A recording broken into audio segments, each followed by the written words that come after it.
El tabernáculo de Dios, un camino hacia su presencia. Desde la creación, desde que empezamos a ver el Génesis, el propósito de Dios ha sido estar en intimidad con su pueblo, con sus hijos, habitar con la humanidad. Desde el Edén, Dios caminaba con el hombre, pero el pecado, ¿se acuerdan lo que produce? Una separación físicamente de la presencia de Dios con el hombre. Entonces, esto trajo precisamente el exilio del hombre de ahí del huerto del Edén. A lo largo de la historia bíblica vamos a ver que Dios siempre toma la iniciativa. Esto es algo que no se nos debe olvidar. Dios siempre da pasos. Él da el primer paso, Él da la iniciativa para acercarse al hombre, para restaurar esa cercanía que el pecado rompió. Eso es lo que hace Dios. Ahora, ya vimos que después Dios rescata al pueblo que había estado cautivo en Egipto. Muchas generaciones no conocían de Dios, estaban bajo esclavitud y Dios los rescata. Para eso levanta a Moisés. Dios les ordena que salgan, que marchen, que avancen. Les da los estatutos, vimos los 10 mandamientos, pero también les ordena la construcción de un tabernáculo para cumplir el propósito de su presencia. Dice Éxodo en el capítulo 25, el verso 8, y harán un santuario para mí y habitaré en medio de ellos. Tenemos que ubicarnos ahorita en la parte de la historia, porque te voy a ir relacionando cómo es que Dios le da las instrucciones, pero también la diferencia de lo que hoy podemos gozar con Dios. Ahora, ahí en Éxodo 25 dice, harán un santuario para mí y habitaré en medio de ellos.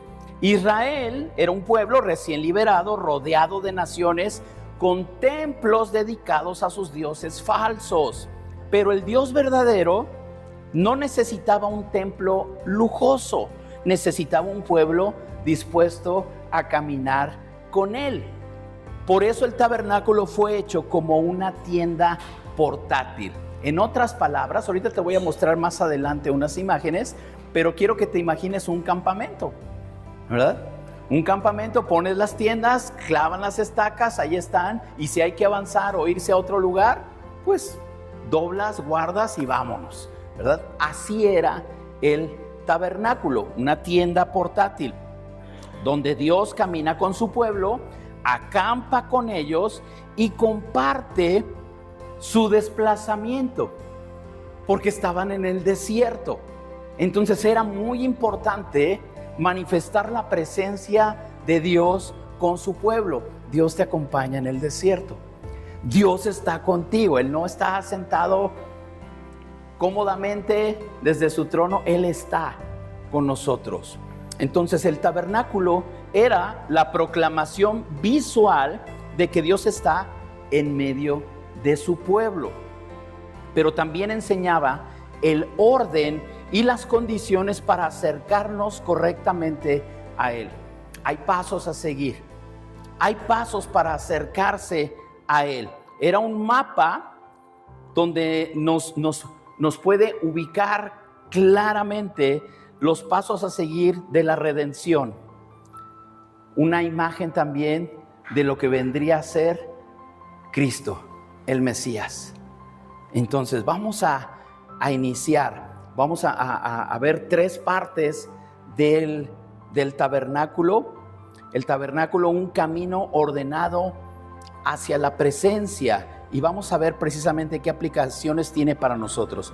La primera etapa es el atrio exterior. Comienza en el camino del acercamiento a Dios. El atrio exterior. ¿Qué podemos entender como un atrio? Si te imaginas, es un cuadrado rodeado de lonas, de mantas, y hay un patio antes de entrar al santuario. Ese patio es el atrio. Entonces lo primero que uno se encuentra es la puerta del atrio. Y no se aprecia mucho aquí por la luz, pero esa era la entrada. Atrás lo que se ve es el tabernáculo, igual con unas mantas, y lo que se ve más oscuro, las cortinas oscuras, es la puerta. De todo eso solamente había una puerta para entrar al tabernáculo. Solamente había una puerta. Y fíjate, no es coincidencia, vamos a ir haciendo una comparación a la par. Evangelio de Juan, capítulo 10 y verso 9. Jesús dice: yo soy la puerta, el que por mí entrare será salvo, y entrará y saldrá y hallará pastos. ¿Quién es la puerta? Jesús. Él es la puerta. Entonces en el atrio hay una sola puerta, pero en el Nuevo Testamento Jesús dice: yo soy la puerta. Entonces no hay varios caminos a Dios, no hay varias puertas, no hay varios accesos, solamente hay uno. Solamente hay uno. La fe moderna propone otras rutas, atajos, autopistas lujosas para llegar al mismo camino, pero no. Cambios en las condiciones que Dios mismo dictó. Por ejemplo, hablamos de los 10 mandamientos y ahí viene la moral que debemos seguir. Sin embargo, hay personas que dicen: no, eso no es así. Entonces tratan de buscar otros caminos, otras puertas, pero solamente hay una. Solamente una, y se entra por Jesús. Entonces este es el primer paso. Vamos a entrar al tabernáculo y solamente hay una puerta. Entramos, atravesamos esa puerta, y ¿qué vamos a encontrar? Se encuentra el altar de bronce. El encuentro con el pecado y la gracia. El altar de bronce, allí se ofrecían sacrificios por el pecado. El mensaje es claro: el acercamiento con Dios inicia con sangre derramada. Así era. Entrabas, estaba ahí precisamente para hacer el sacrificio. Ahora mira lo que dice Juan 1:29, Evangelio de Juan 1:29. He aquí el Cordero de Dios que quita el pecado del mundo. Allí en ese altar de bronce se sacrificaban animales. La mayoría eran corderos. Y Jesús dice: yo soy el Cordero que quita el pecado del mundo. Entonces, hoy no llegamos a Dios presentando nuestras obras y nuestras buenas intenciones. Mira, Dios, aquí estoy, yo quiero acercarme a ti y eso es suficiente, ¿no? Tenemos que llegar reconociendo nuestra necesidad de perdón. Hace un rato clamamos por perdón. Tenemos esa necesidad de perdón y entendimiento de que Cristo fue el sacrificio perfecto. El sacrificio perfecto. No hay adoración real sin arrepentimiento. No existe. Por eso es lo primero que se encuentra al entrar al tabernáculo: el altar de bronce. Ahí mismo en el atrio se encuentra la fuente de bronce, purificación para servir. Los sacerdotes que entraban debían lavarse antes de realizar cualquier ministerio. Todo esto tiene un porqué, una explicación, el porqué y dónde estaban puestos. Entonces, dice allí en Efesios, cuando está haciendo ese comparativo de que les dice: maridos, amen a sus mujeres, así como Cristo se entregó por la iglesia. Con esa pasión, con esa entrega, debemos amar a nuestra pareja. Pero dice ahí en Efesios 5:26, que Cristo se entregó por la iglesia para santificarla, habiéndola purificado por el lavamiento del agua por la palabra. Jesús lava a la iglesia, limpia a la iglesia. Somos llamados para servir, pero no con manos sucias. No con manos sucias. La Biblia y el Espíritu Santo, la palabra de Dios y el Espíritu Santo son esa fuente que nos limpia día con día. Miren, somos humanos y nos equivocamos. Y de repente podemos estar bien y al rato un pensamiento y ya te fallé, Dios. O dices una mala palabra, perdóname, Dios. Hay arrepentimiento, entonces hay perdón. Cuidado cuando no hay arrepentimiento, porque entonces no tienes temor de Dios. Y es algo muy, muy peligroso. Muy peligroso. Entonces, somos llamados a servir, pero estando limpios. No se sirve a Dios sin una purificación, sin una limpieza. Tenemos que acercarnos a Él y ser purificados por su palabra. Aquí, al exponernos a la palabra de Dios, somos lavados por Él. Entonces, tenemos que hacerlo así. Muy bien, entonces estamos en el atrio. Ahorita van a entender cómo está ubicado. La segunda parte es el lugar santo. A ver, comunión, nutrición y adoración diaria. ¿Cómo que nutrición? Ahorita vamos a ver por qué. Muy bien, ¿es la que sigue? A ver si se aprecia. No, los colores, hubiera puesto otro. Pero miren, esta parte de aquí, acá está la entrada, acá está la puerta. Y está el atrio, el altar de bronce, y después está ahí para lavarse, que también es de bronce. Y dice aquí, el lugar santo donde está la flecha negra, ¿ya la vieron? Ok, esa es una imagen más o menos así, que se vea lo que está en el interior. No nos ayuda mucho la luz, pero bueno, para que se imaginen cómo está bien, ahorita se los explico. Muy bien, entonces ya vimos aquí lo que había en el atrio. Vamos a entrar al lugar santo, y algo que está ahí en el lugar santo es la mesa de los panes de la proposición. Dios sostiene a su pueblo, Dios suple las necesidades de su pueblo. Esa mesa tenía 12 panes que representan a Israel ante Dios, las 12 tribus de Israel, y la provisión divina para su gente. Eso es lo que representaba la provisión de Dios, los panes, 12 tribus. Representa a Israel. Pero ¿qué dice Jesús? Juan 6:35. Dice, yo soy el pan de vida. El que a mí viene nunca tendrá hambre, y el que en mí cree no tendrá sed jamás. Pero dice, yo soy el pan de vida. Cristo es nuestro pan cotidiano.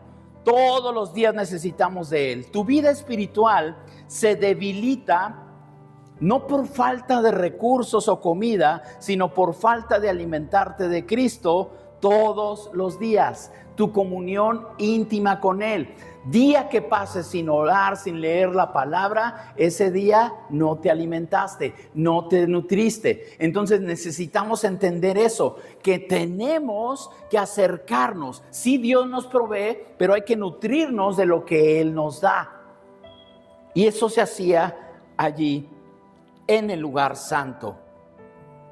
La fe se nutre de la presencia y la palabra de Dios. Por eso es muy importante reunirnos también, porque Él habita, su presencia está entre nosotros, nos exponemos a la presencia de Dios, y es muy diferente, se los he dicho, a que tú estés cantando solito en tu casa, a que aquí ya se escucha, ¿verdad? Y eso nos motiva, nos llena, nos edifica. Hace un rato estábamos cantando, en piedras vivas decidiste habitar, somos tu iglesia, tu hogar. Eso somos, la habitación de Dios, y Él habita en medio de su pueblo. Ahora, ¿qué más se encuentra allí? El candelabro de oro, la luz que ilumina el camino. El candelabro era la única fuente de luz en el lugar santo. Algunos han visto estos candeleros de 7 brazos. También se conocen en el pueblo judío como el menorá. El candelero de 7 brazos significa o simboliza la luz de Dios. ¿Por qué 7 brazos? Una interpretación que se da es que precisamente por los días en los que Dios hizo la creación y descansa.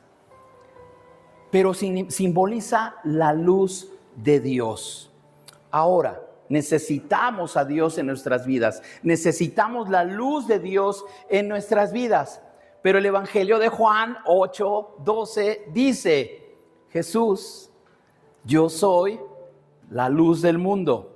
El que me sigue no andará en tinieblas, sino que tendrá la luz de la vida. Jesús es la luz, dice, y el que está en mí no andará en tinieblas. La vida sin Cristo es oscuridad. La vida sin Cristo son tinieblas. Esa es la vida sin Cristo. Y dice Jesús: yo soy la luz del mundo, y el que me sigue no andará en tinieblas, sino que tendrá la luz de la vida. No caminamos por intuición, por corazonada. Yo creo que es así. No, caminamos bajo la luz de Cristo. La palabra de Dios también alumbra nuestro camino, pero Jesús es la luz. Él es la luz.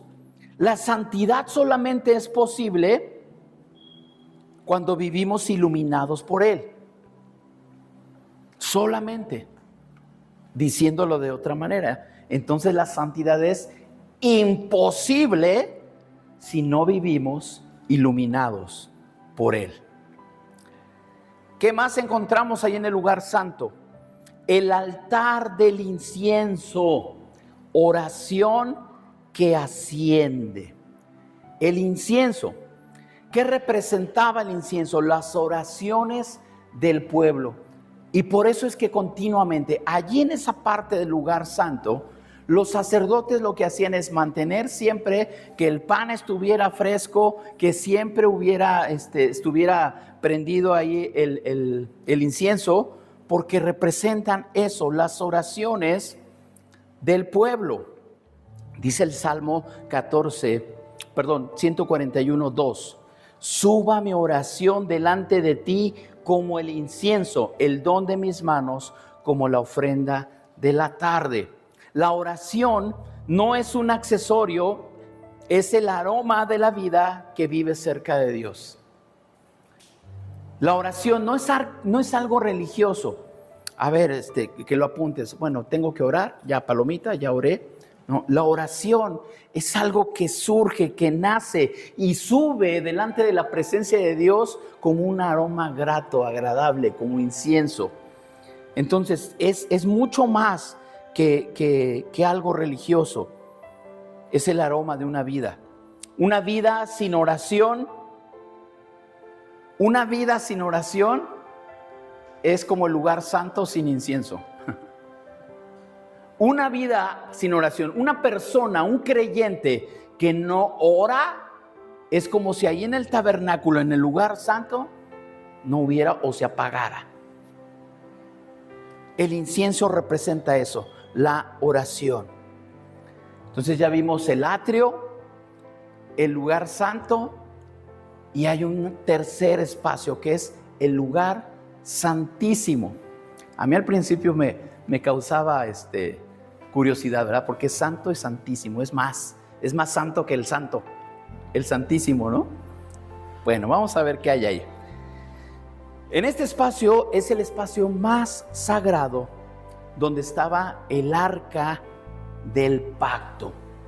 Y aquí vemos atrio, lugar santo, y allá hasta el fondo el lugar santísimo. Y lo que dividía del lugar santo del lugar santísimo era una cortina que se le conoce como el velo. Pero a mí me gusta decirle cortina porque como que en nuestra mente actúa mejor, porque el velo nos imaginamos un velo de novia, ¿no? Y es así delgadito y transparente, ¿verdad? Y realmente el velo que dividía era una cortina gruesa. No podías ver hacia el interior. Y bueno, ¿qué había entonces aquí? Bueno, nada más para decirte, aquí en el atrio, aprovechando la imagen, el atrio exterior, el pueblo de Israel pedía entrar libremente para llevar ofrendas en el lugar del sacrificio y la purificación, que son los dos instrumentos que vemos al principio. En el lugar santo, ya en medio, solamente entraban sacerdotes a ministrar allí cada día. Era su servicio, atender, arreglar ahí los panes, avivar ahí el fuego para el incienso. Ese era el espacio de servicio espiritual continuo. Proveían de luz, pan e incienso. Luz, pan e incienso. Pero el lugar santísimo es la presencia directa de Dios. Solamente el sumo sacerdote entraba una vez al año. El pueblo judío tiene una festividad anual que es el Yom Kippur, y es precisamente en esa fecha, en esa festividad, cuando el sumo sacerdote entraba al lugar santísimo. Entonces, el velo representa, esa cortina que está ahí, representa la separación entre Dios y el hombre. Después del velo, en el lugar santísimo, allí estaba la presencia de Dios. Entonces, por eso representa esa separación. Dice allá en Hebreos 10, en el verso 20, por el camino nuevo y vivo que Él nos abrió, hablando de Jesús, a través del velo, esto es, de su carne. Dice que Jesús nos abrió un camino a través del velo que es su carne. Cuando Cristo murió, uno de los acontecimientos que a mí me ponían la piel chinita cada que leía ese pasaje, es que el día que Jesús resucitó en el templo, el velo que separaba ese lugar ya en el templo, no en el tabernáculo, sino en el templo, se rasgó, se partió de arriba a abajo, se abrió. Esto indica el acceso total. Jesús es el único que nos pudo dar acceso al Padre, a la presencia de Dios. Hoy no vivimos bajo un temor servil. Hoy dependemos de la presencia directa de Dios, o tenemos acceso a la presencia directa de Dios, porque no dependemos de rituales ni intermediarios humanos. ¿Cuántos dan gracias a Dios? No necesitamos un ritual especial para acercarse a Dios. No necesitas una persona especial para acercarse a Dios. En otra ocasión te hablaré de todo. Bueno, aquí voy a hablar un poquito del sumo sacerdote, pero todo lo que él tenía que hacer para poder entrar. El acceso directo al Padre está abierto todos los días, no una vez al año. No una vez al año, todos los días, a cualquier hora te puedes acercar a Dios. Siempre, para todos los que están en Cristo. ¿Qué más está ahí en el lugar santísimo? El arca del pacto y el propiciatorio. El trono de misericordia. Más o menos se ve. ¿Qué contenía el arca? ¿Qué contenía el arca? El arca contenía las tablas de la ley, contenía maná. El maná era ese pan que descendía del cielo mientras estaban ellos en el desierto para alimentarse, y la vara de Aarón. Ahora, por encima, lo que está en la caja, se puede decir que ese es el arca. Y la tapa donde están los querubines, que están así, como cubriendo, eso se le conoce como el propiciatorio. Ahorita te voy a explicar qué es. El propiciatorio es la tapa de oro puro, con dos querubines cubriéndola con sus alas. Y aquí para hacerla también está la instrucción ahí en Éxodo 25, 17 al 20, luego la lees con calma. ¿Qué representa eso? El trono terrestre de Dios, es el trono visible. ¿Se acuerdan que les decía? pues todo mundo en las regiones tenían diferentes deidades, y de aquí se iba a representar la presencia visible de Dios. Éxodo 25:22 dice: y de allí me declararé a ti y hablaré contigo de sobre el propiciatorio de entre los dos querubines. Por eso es que de ahí brotaba la presencia de Dios. Una vez al año el sumo sacerdote rociaba sangre sobre el propiciatorio el día de la expiación. Entonces el sumo sacerdote entraba y ¿qué rituales hacía? Sobre el propiciatorio, que era la tapa del tabernáculo, ahí él rociaba sangre. Dice ahí Levítico 16:14: tomará luego de la sangre del becerro y la rociará con su dedo hacia el propiciatorio al lado oriental. Hacia el propiciatorio esparcirá con su dedo 7 veces de aquella sangre. Entonces el propiciatorio cubría los objetos que estaban dentro del arca, que testificaban contra Israel. Esto a mí la vez que lo leí por primera vez, me causó esa pues duda, querer investigar un poquito más. ¿Por qué testificaban contra Israel lo que estaba allá adentro? Ahorita les voy a explicar. Estaban las tablas de la ley. La ley fue quebrantada. La ley fue quebrantada. Estaba la vara de Aarón, que reverdeció. Luego lees ese pasaje. La vara de Aarón representaba el sacerdocio. Pero pensaban que únicamente era mera jerarquía. Entonces eso representa rebeldía y la incredulidad, porque el pueblo dudaba de qué iban a ser alimentados. Entonces lo que contenía el arca testificaba contra Israel. Cristo es el verdadero propiciatorio. Romanos 3:25 dice: a quien Dios puso como propiciación por medio de la fe en su sangre para manifestar su justicia. La palabra entonces propiciación ahí es hilasterión, la misma usada en la Septuaginta para el propiciatorio. Lo mismo que vemos, la Septuaginta era la Biblia que usaban los judíos, donde venía ahí la ley, y por muchos años fue las escrituras de ellos. Pero la palabra ahí para el propiciatorio precisamente es la misma que se emplea aquí en Romanos 3:25, donde dice que a Dios puso como propiciación por medio de la fe en su sangre. Entonces Cristo no solamente es el sacrificio, también es el propiciatorio. Su sangre cubre nuestra culpa. Recuerda, el propiciatorio es la tapa. Jesús cubre nuestra maldad, nuestra culpa, lo que está dentro del arca que estaba en contra de Israel.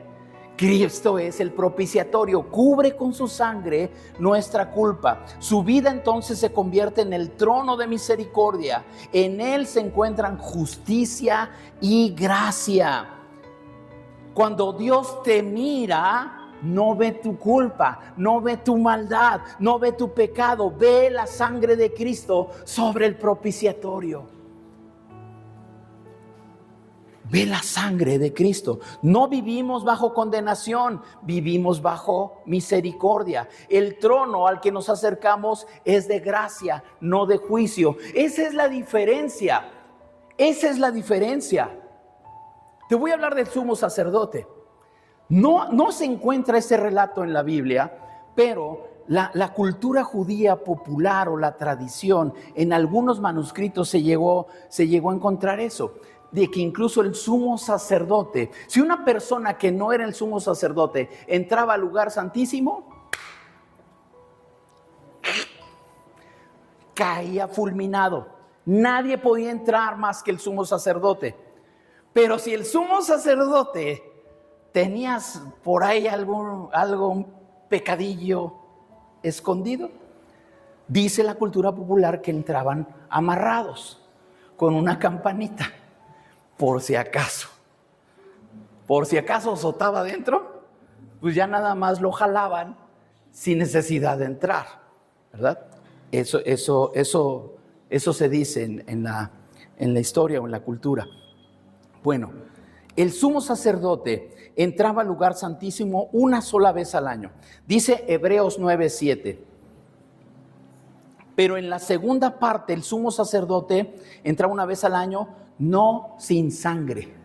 En la segunda parte está hablando del lugar santísimo. Ajá. Y dice, por eso decía que entraba y hacía también un ritual, dice, no sin sangre. Pero en Cristo, más adelante en el verso 12 dice, y no por sangre de machos cabríos ni de becerros, sino por su propia sangre. Por su propia sangre entró una vez para siempre en el lugar santísimo, habiendo obtenido eterna redención. Jesús entra al lugar santísimo y nos da acceso, no solamente una vez al año, siempre. Siempre. Ya no necesitamos sacerdotes terrenales como intermediarios. Cristo intercede por nosotros siempre. Él es el acceso, Él es el sacrificio, Él es el sacerdote y Él es el propiciatorio. Él lo es todo. Él lo es todo. ¿Por qué tenemos que ver precisamente esto? Porque antes acercarse a Dios era complicado. Dios tenía que establecer reglas y el pueblo tenía que cumplirlas. Por eso estaba la ley. Por eso estaba la ley. Caminar en el tabernáculo hoy, tenemos que pasar eso a nuestros días. El tabernáculo enseñaba niveles progresivos de acceso que solamente Cristo podía superar. Entonces, el atrio era acceso a través del sacrificio. Lo primero que se hacía era un sacrificio. El lugar santo era acceso mediante la mediación sacerdotal. Solamente los sacerdotes podían entrar allí. Y el lugar santísimo nos daba acceso exclusivo, pero restringido y temible. Entonces, cuando el velo se rasgó, está en Mateo 27:51, Dios proclamó: el acceso ahora es total para todos, siempre a través de Cristo. El velo se rasgó, ya no hay división, ya no hay distanciamiento entre Dios y el hombre. Hay cercanía, hay acceso. Termino con esto. El tabernáculo enseña un orden espiritual que nos rige. ¿Cómo nos acercamos hoy a Dios? ¿Entramos por Cristo? ¿Confesamos y somos perdonados? ¿Somos limpiados para servir? ¿Vivimos de su provisión? ¿Andamos en la luz? ¿Elevamos oración constante? ¿Entramos al lugar santísimo con confianza? ¿Descansamos bajo la sangre del propiciatorio? Esa es la diferencia. Esa es la diferencia. Dios ya no habita en tiendas, sino en su pueblo. Las tiendas eran, les dije, la habitación visible. Dios sigue habitando visiblemente en cada uno de nosotros. Se hace visible en cada uno de nosotros, en su pueblo, en su iglesia y en cada corazón restaurado. Necesitamos vivir cada día avanzando a través del atrio hacia la gloria de su presencia. Eso es lo que hacemos hoy en día. La presencia de Dios sigue siendo real. La presencia de Dios sigue siendo poderosa y ahora tenemos acceso a ella. No necesitamos ya la intervención de nadie, ningún intermediario. Cristo lo es todo. Cristo lo es todo. Por eso es que lo necesitamos todos los días. Y le damos gracias a Dios de que ahora, pues, en cualquier momento te arrodillas, clamas, oras y Él está. Él está allí, su presencia gloriosa. No tenemos ese miedo de ser consumidos por su presencia. Hoy disfrutamos de su presencia porque Él habita en medio de su pueblo. Cierra tus ojos.